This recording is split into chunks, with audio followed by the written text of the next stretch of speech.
네, 안녕하세요. 미올 한방병원의 한방 이비인후과 전문의 재하경 원장입니다. 메니에르는 발작적인 어지럼과 난청, 이명, 귀먹먹함 이 네 가지 증상을 특징으로 하는 임상 증후군인데요.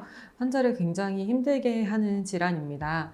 증상 하나하나 다 너무 힘들고 또 아직까지는 메니에르의 정확한 원인이 무엇인지 밝혀진 바가 없어요. 확실하게 메니에르를 진단을 내릴 수 있는 객관적인 진단법도 없어서 더더욱 어렵게 느껴지는 질환인데요. 메니에르는 적절한 치료와 생활관리를 통해서 충분히 치료가 되는 병입니다.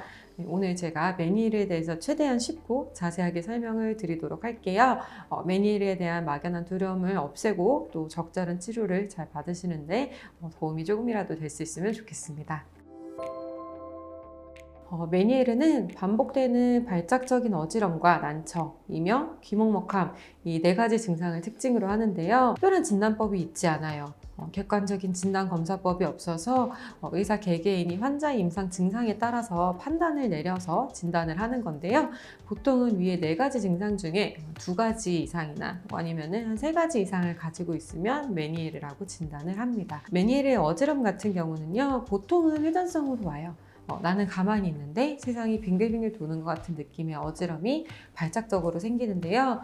이때 어지럼 때문에 속이 울렁거리고 심하면 구토까지 하는 경우도 왕왕 있습니다. 메니에르의 어지럼 같은 경우는 어지럼이 보통 이제 20분 이상 심하면 24시간까지 하루 종일 지속되는 것도 이제 특징인데요. 어지럼 발작이 끝나면 다시 전처럼 어지럽지 않을 수도 있지만 간혹 가다가 이제 현기증, 균형이 안 잡히는 것 같은 느낌, 아니면 이제 구름 위를 떠나는 것 같은 느낌 같은 약한 강도의 어지럼이 지속되는 경우도 있습니다. 이런 어지럼 발작이 2번 이상 생겼다고 하면 메니에르를 의심해 볼 수가 있어요. 난청의 경우는요, 발병 초기에는 보통 이제 한쪽 귀의 청력만 일시적으로 떨어져요. 이때 주로 이제 높은 음역대보다는 낮은 음역대의 청력이 떨어지게 되고요.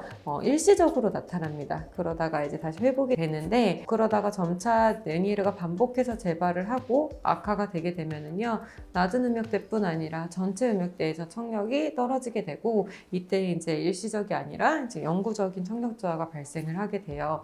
한쪽 귀에서 시작을 해서 다른 쪽까지 따라서 나빠지는 경우도 가끔 있습니다. 이명도 이제 난청과 같이 이제 변동성으로 초기에 생겼다가 사라졌다 하는 경우도 있고요. 아니면 이명은 한번 시작하면 계속 안 없어지고 고정이 돼서 나타나는 분들도 있습니다. 다양한 양상으로 나타나고요. 만성으로 갈수록 메니에르에서 이명은 거의 고착화되는 경우가 많아요. 귀 먹먹함의 경우는 이제 이것도 다양하게 호소를 하시는데요. 비행기 이착륙할 때 귀의 느낌, 귀에 막을 씌워놓은 것 같다, 아니 귀에 물이 들어찬 것 같다, 아니면은 이제 귀가 쪼이는 것 같다 등등 여러 가지로 이제 환자분들이 느끼십니다. 이 네 가지 증상 중에 몇 가지가 관찰이 되면은 메니에르라고 진단을 할 수가 있는데요. 근데 이제 환자마다 증상의 정도나 양상은 굉장히 달라요. 예를 들어서 이제 어지럼 발작이 있을 때마다 이명이랑 귀먹먹함이 생겼다가 없어지는 분도 있고요.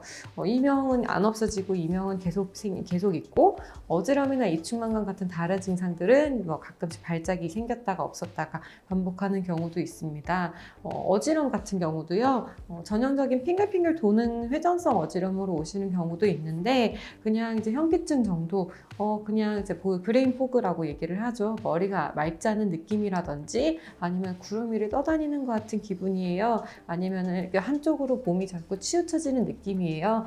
이런 식으로 여러 가지 느낌을 이제 호소를 하세요.